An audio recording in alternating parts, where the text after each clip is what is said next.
It's just something about a shadow daddy, ain't it? It's one of my favorite type of MMCs. So of course I can give you some shadow daddy book recs to cure that Zayden hangover. I got 4 for you. Let's get into the recs. The Umber King by Jamie Applegate Hunter. Caius? This man's mouth had me blushing, and as y'all can see, I'm a chocolate lady, so getting the red to show up. He was saying some real filthy things in this one.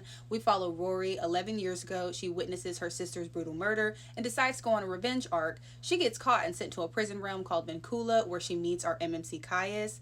This is a completed duology, and you definitely should try it. A Broken Blade by Melissa Blair. In this one, we follow Kira. She's a halfling, but she's also the king's blade.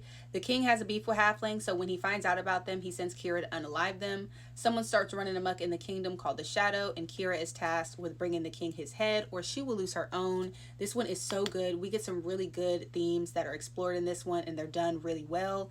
And our MMC is a Shadow Daddy. My favorite Shadow Daddy of all time, Nyctos from A Shadow in the Ember by Jennifer L. Armentrout. This is a prequel to the Blood and Ash series, but you can read it completely on its own. It's a completed series now.